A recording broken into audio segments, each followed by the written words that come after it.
What's going on, my friends, my family, my fellow gamers? This is your boy, Puerto Rock 77, your only friend in these YouTube streets, and I'm coming back at you with another video. Check out the description box. You'll see the link to my Twitter. Follow me there so we can continue the conversation. Don't forget to hit the like button, and if you're new to the channel, hit the subscribe button and that notification bell, all right? So you can get more future content, and I hope you enjoyed this video. Check out my past videos. I set it up in playlists to make it easier for you to catch up and stuff like that, all right? So the topic of today, as I said, PlayStation 5 is set to dominate the next generation of console gaming, all right?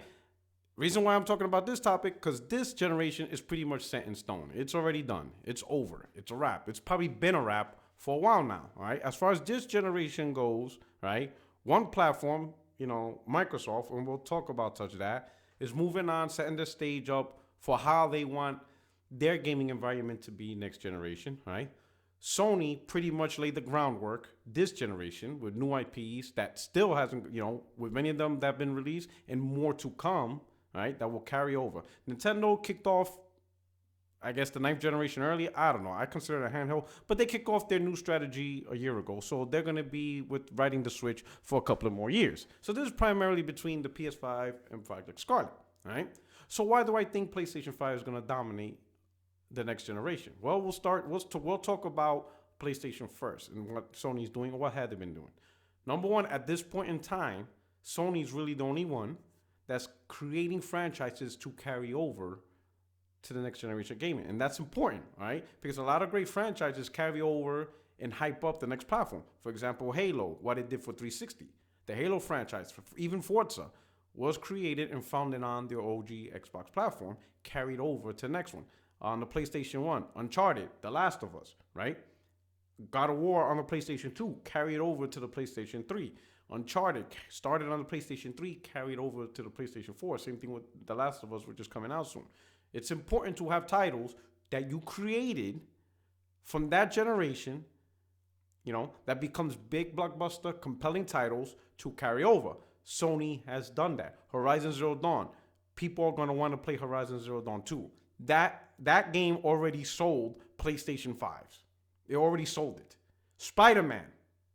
There's no doubt Spider-Man 2 already sold PlayStation 5s. Those consoles are already sold. It's already a done deal, right? Nobody's going to miss out. The people who enjoy Spider-Man are going to miss out on Spider-Man 2. The consoles have been sold already. Those are already a check in a box, all right? And now we got even more titles, that's coming up. We'll see how Days Gone performs, Ghost of Tsushima performs, and of course The Last of Us. There's going to be a Last of Us 3. That game already sold the PlayStation 5. So Sony has compelling titles that you have to buy a PlayStation 5 for. It's already there. Never mind, because every generation Sony comes out with new compelling titles. The new compelling titles, that platform's going to push out. That's going to sell the console, So the baseline's already established within PS4 to help push PlayStation 5 and make it a prominent, dominant console of that generation, right?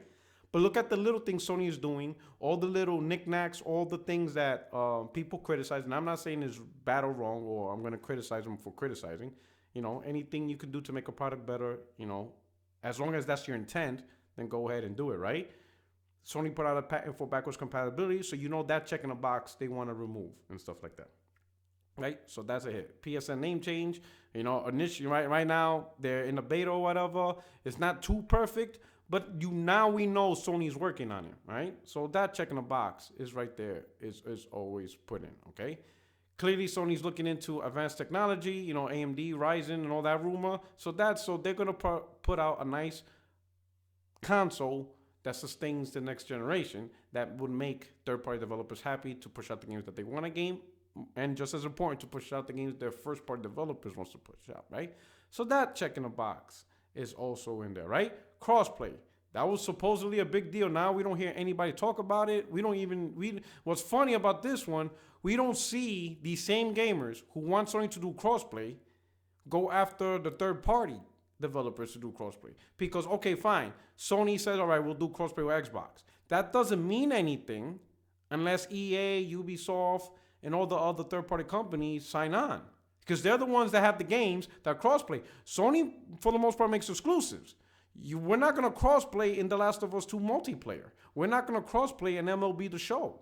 Those games are exclusive to platforms. So the only games that we crossplay with are third-party multiplats. Why did the energy die down? Where's that energy to get these games crossplay? How come nobody is going at Activision to make Call of Duty crossplay, to make Blackout crossplay, to make the multiplayer crossplay? Nobody's saying a damn thing.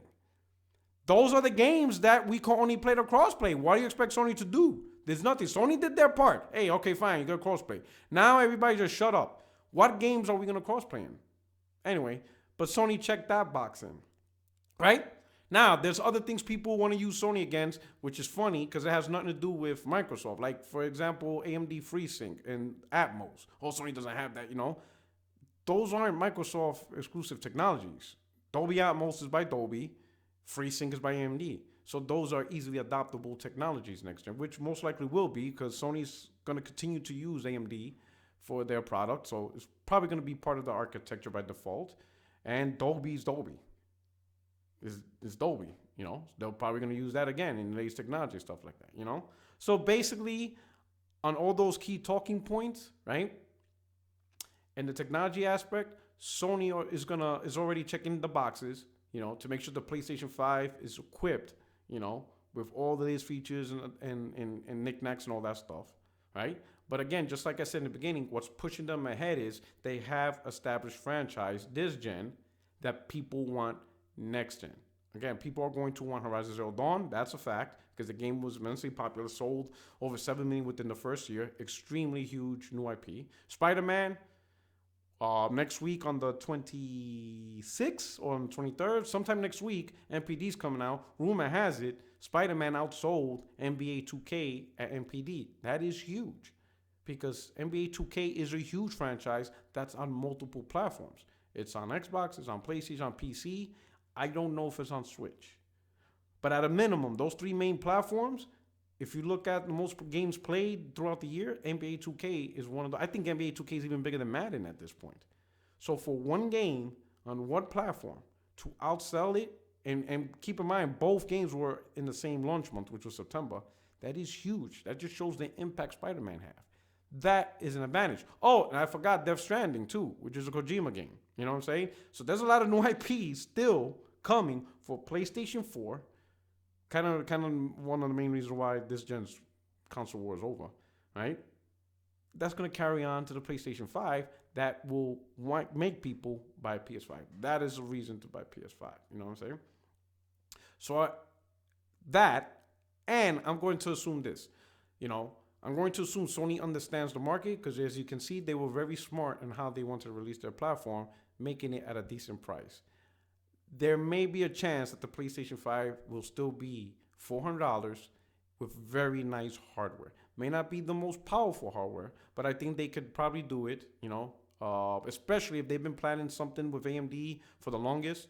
When the PlayStation 3 launched in 2006, a couple of months later in 2007, Sony began working on the PlayStation 4. So they immediately work on the next console. They don't wait, they don't linger. They go right into it.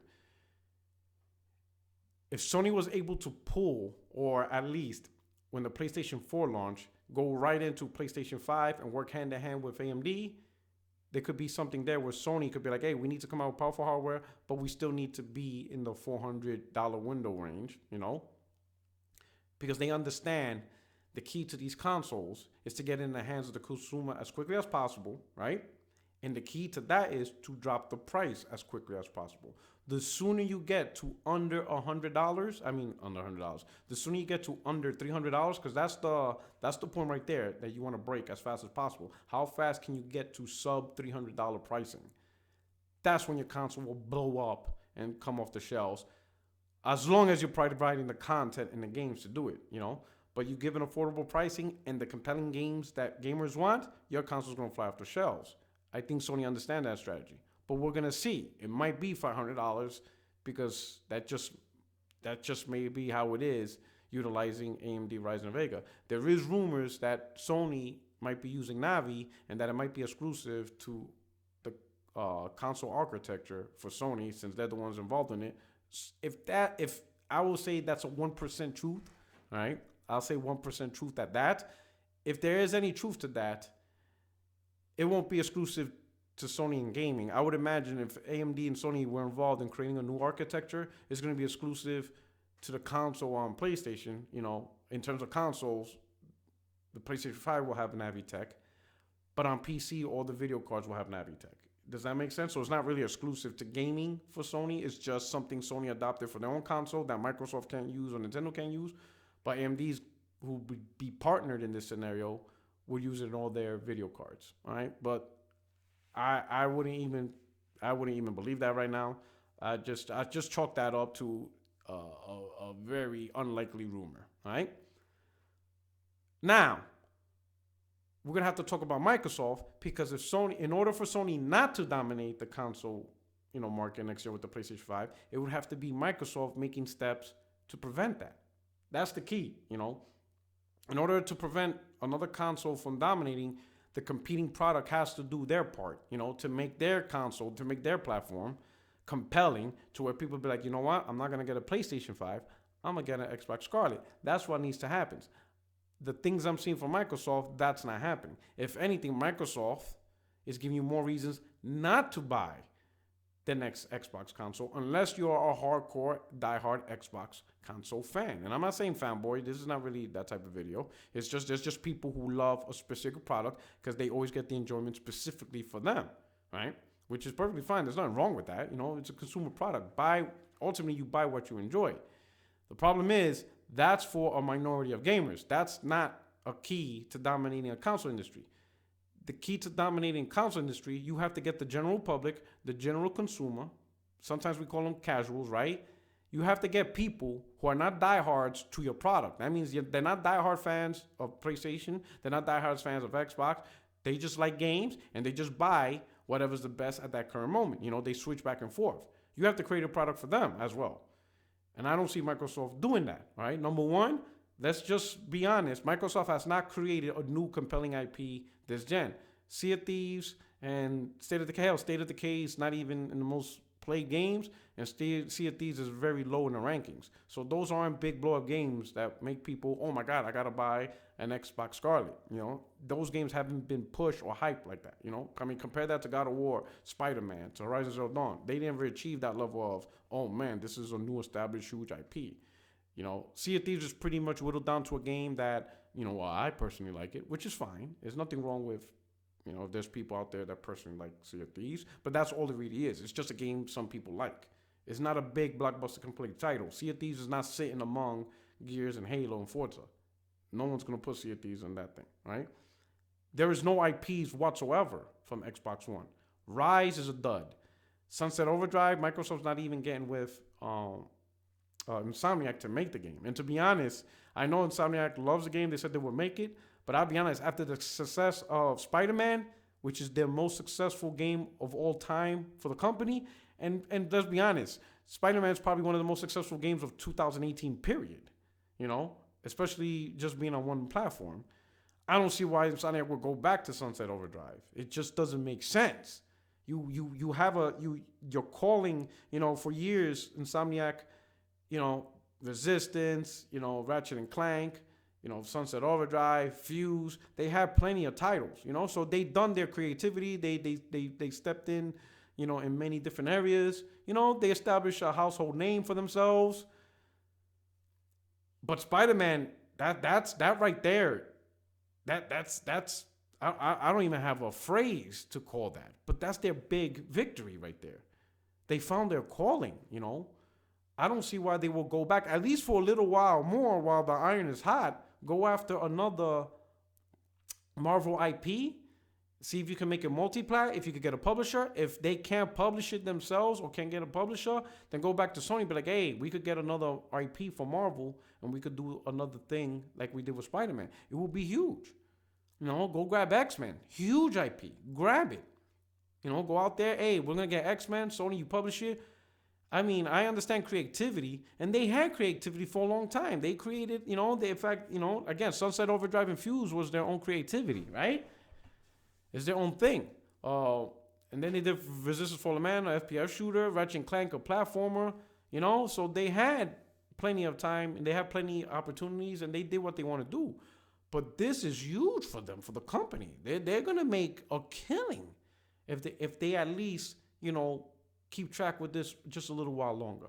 So anyway, but again, Sunset Overdrive wasn't big. Rise already mentioned. Dead Rising, that franchise is done. The studio closed. So normally Dead Rising would at least be timed exclusive to the Xbox platform. And Dead Rising 3 was a launch title, and then like a year too late, Dead Rising 4, which was a timed exclusive. So usually those games would help out Xbox with their initial library, for the next generation platform. Microsoft don't have that either. They just don't have any established IP this gen that will propel them forward, that will say, hey, I got to get an Xbox because of these IPs this gen. Right now, the only thing they got is what they normally would have: Halo, Gears, and Forza, okay? Now, Microsoft is doing some things for the next gen. Number one, they're hiring a lot of developers, a lot of studios, 600 employees for one company. I'm not sure if it's confirmed that they bought City or not. I mean, after a while, I'll be honest. On Twitter, you see so many things. At this point, I wasn't even sure if they even bought Obsidian. I haven't seen nothing official. Maybe they have, they maybe haven't. Initiative did hire people from major like Rockstar, technical developers and stuff like that. So they're hiring a lot of people for future projects and future games, right? Which is great, right? That is an absolutely phenomenal thing, that you're beefing up your first party. Microsoft should have done that from the start. Hell, Phil Spencer, that should have been his first priority in 2014. If he would have done these hires in 2014, fast forward 5 years, which is 2019, we probably would have had new game announcements, and we probably would have had some releases in 2019, or at the least early spring 2020. We would have a whole bunch of games, but that wasn't his focus.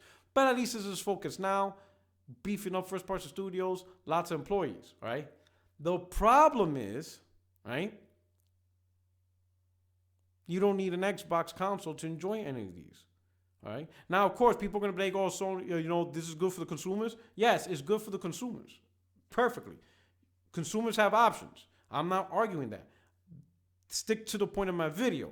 PlayStation 5 versus Xbox Scarlet console. That's what the topic is. That's what the boundaries is. If you guys are right now be like, well, that doesn't matter, it's pointless, then just click off the video, because that's the whole point of this video. Again, this video ain't going to change people's minds on what their console. That's not the intent of this video. It's not gonna change your mind. Enjoy what you enjoy, buy what you buy. This is just conversation, in a theme and topic that is part of the gaming. It just is. Console wars always been part. Comparing consoles, which console's gonna do better, it's always been part. Hell, it's been around longer than some of you's been alive on this planet. If you're not over 30 years old, console war's older than you. If you're in your 20s, if you're in your teenage years, console war has been alive longer than you have. It's just, and it's not an insult, it's just part of the industry, You either be part of the conversation, talk about it, or you just ignore it. There's nothing wrong. Either way, there's nothing wrong. No one's going to get hurt. The world still has AIDS and cancer. Nothing's going to change. It is what it is, all right? But in the topic of this conversation, which is the video, all right, these moves doesn't say buy an Xbox. Again, number one, all right, the best experience, the best versions of these games that Microsoft will publish is on PC. There is no console Microsoft is able to do. If you want to play the very best versions of these Microsoft published games, the PC platform is the one that will have them. That's mistake number one. Well, I ain't gonna say that's mistake number one. Let's just say that's a barrier Xbox Scarlet is gonna have to hurdle, okay? Number two, Microsoft's pushing cloud streaming, all right? It could potentially be an app that you can already download on a device you already own. Obviously, your phones, your tablets, Amazon Fire Sticks, Roku boxes, any of those type of devices. You just download an app and then buy the games. That means you saved yourself $400 to $500 from buying an Xbox console. Instead of dropping $500 to buy the console, and now you're going to spend money on the games, just download a free app. Now, the caveat to that is, you binded yourself to always online, because the only way to play these games is always online. The console will give you the leverage, unless Microsoft does something crazy, the console will give you the leverage to play a lot of the games offline in the event, your internet goes out, your provider sucks, you don't have good internet, or you have bandwidth caps, so you can't rely on always using the bandwidth for your internet to play games, then the console will be there, you know? But if you don't have any of those worries, you don't have bandwidth caps, you have a good service provider, and you're not concerned with playing games offline. For example, if your internet does go down, it's not going to drive you crazy not playing games for a couple hours or a day or two. You just find something else. If you're in that position where, you know, being restricted to online, where you're tied to that, if that doesn't drive you crazy, that's probably an option a lot of gamers will go to. I guarantee that's going to be the option multi-plat gamers are going to go with, you know. A lot of gamers, they're going to have PC as their primary platform. Well, if PC is a primary platform, they're not even going to bother with Xbox at all. It just doesn't make sense. Maybe very few with the whole play anywhere. Ooh, I could go upstairs, play on my PC, or I could go downstairs, play on Xbox. That's very few and far between. You know, real, honest, well, I ain't gonna use the word honest, but true multi-platform gamers, they want two different platforms. So a PC gamer will most likely is going to get a PlayStation 5 or a Nintendo platform. That's pretty much it, right? A PlayStation 5 gamer probably won't invest $500 for an Xbox, especially if you have the same experience I have. If you're a dedicated PlayStation gamer like I am, chances are the Xbox One's not doing it for you if you're in my position. I know Jay Barry, shout out to Jay Barry, he warned me. He's like, bro, you permanently play on PlayStation, you're not going to like the Xbox. It doesn't have the games. You know, you're just going to have to end up playing multiplats, and you're not going to play multiplats. And he was right. There's really not that many compelling games on the platform. It's mostly multiplats. But why would I play multiplats on Xbox when I primarily play on PlayStation? That's the kicker, right?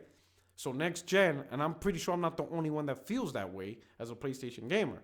So why would I drop any amount of money, even if the price drops down to $300 within 2-3 years? Why would I spend that $300 for such few titles when I could just download a free app or buy a $7,500 Xbox Cloud stick and I could still play the games? And I don't mind being connected to always online to Xbox because, again, my primary platform is a PlayStation. That will be my offline gaming in the event something happens where I don't have access to the internet for whatever reason.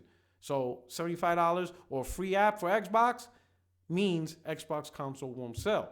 That's just a reality, right? With that said, you need tangible numbers for third party. Third party needs to see these console sales. That gives them confidence. So they see high sales of Xbox console and they don't see high sales of Xbox Scarlet. Sure, Microsoft could say, oh, but you know, we have our app. That is an avenue approach to sell games, you know, but that has to reciprocate in games being bought, you know, and third-party developers will be able to track that. You know, they'll see how many games are actually being bought on the apps, you know, because there's really no concrete way to say how many people has an app, you know. Maybe a logon, maybe subscription-based, maybe there'll be some form of metric, but it's going to be tougher to determine who actually is using this app, right, as compared to who bought consoles. Consoles is a concrete number. So many consoles have been bought this month, you know. That lets third party know, we know so many people own a PlayStation 5. We know so many people own a Xbox Scarlet. You know what I mean? It's for these reasons that I think Sony set themselves up to dominate with the PlayStation 5. Microsoft is giving you more reasons not to buy a console, which is their choice. You know, I see Microsoft more as it's no longer about Xbox gaming. It's about Microsoft gaming, and they're channeling their gaming through whatever device. You'll have the Xbox Scarlet, which they're trying to call it as their flagship console experience, their cloud, and through their PC. So they're just trying to find multiple ways on how to get you to play Microsoft games, you know. And now Microsoft Xbox Scarlet is just a device. But the thing is, because it's not a focused device, it's not the primary device, they left the door open for people to ignore it. While PlayStation is beefing up their product. They're saying this is the way to play games, this is the device that you need, and people will buy it. A lot of, you know, there's some damage control now saying that because of Xbox Cloud and Google Cloud and all that, that consoles is an archaic design. No, it's not. People want consoles, but people want a reason to buy a console. People just don't want to buy a console, and then when they own it, it doesn't do anything different than every other device that's out there. That doesn't make sense. Because then at that point, why did I buy this device though? I could have just bought a cheaper device and do the same thing. That's the key, and people lost sight of that, all right? Consoles need to have an identity. It's always been that way. It's been that way for 30 plus years. So when people say, I'm buying a Nintendo platform, they know what they're buying because they expect Nintendo games. If it has third-party games, outstanding. Third-party games are always welcome on any platform. But that's just it. They're just third-party games, right? They don't define consoles. They enhance consoles by having more compelling titles to play with, right? But when you buy a specific name platform, it has to have content that enhances that name, right? Microsoft has not been doing that. You know, games that were once Xbox-centric games are no longer Xbox-centric games. You know, people don't even know what platform you play on. They're like, yo, I'm gonna get Gears of War 5. Oh, you own an Xbox? No, I play on PC. You're like, okay. You go look at E3 and they show a game. At this point, you don't even know if the game's gonna be on Xbox anymore. You know, like look at Gears of War 5. And I think what they just announced recently, that's exclusive. They announced another game that's exclusive to PC. Oh my God. I saw Gear Tactics. They just recently announced it. Oh my God. I'm losing my mind. But it's another big AAA title, and it's not coming to Xbox. Oh yeah, it's the new Minecraft game. You know what I'm saying? Now granted, I'm not into Minecraft, but Minecraft I think at this point is Microsoft's biggest IP. It's bigger than Halo. And now granted, they didn't create it, they bought it when they bought Mahjong. Mahjong, right? That's the name of the developers, right? But they own it now, and because they own it, it's their biggest IP. And yet, they made an exclusive for PC. That's like, you know, that's even more reason not to buy, even with the kids. Like, you know, if you have kids, right, and they have Xbox, they're playing Minecraft, and now you found out Minecraft's only going to be on your PC, why would you buy your kids an Xbox when all they do is play Minecraft and they put it on PC exclusively? You see what I'm saying? They're giving you reasons not to buy a console. Granted, in their mind, I'm on the thing. In their mind, they want you just to play games, which is fine. If that's their attitude, cool. You know, they do what's best for their own company and how they're gonna make their own revenue. But in the essence of this conversation, sticking with this topic, which console is gonna dominate, I don't see how Xbox Scarlet is gonna be competitive at any level. You know, and we talk about how competition's good. Xbox Scarlet is not providing good competition at all. The fact, again, if you don't need the console, then what type of competition it is. But anyway, this is just, I would say, my first part in this conversation. As information develops on the technologies and stuff like that of PS5 and Scarlet comes out, I'll make more videos talking about it. The next video I'm going to talk about is for PlayStation, why I don't want PlayStation 5 to be. And that's going to be an interesting video, all right? Because, you know, conversations of what I hear people talking on Twitter and all that stuff makes me nervous. And I think they're sending the wrong message to Sony. So I'm going to make a video on why I don't want PlayStation 5 to be and strategies I don't want Sony to partake in, all right? But anyway, let me know what you think about this video. Let's continue the conversation and discussion. Give me your feedback and all that. And then, of course, hit me up on Twitter. This is your boy, PorterRock77, your only friend in these YouTube streets. And I'm out. Check you later. Peace.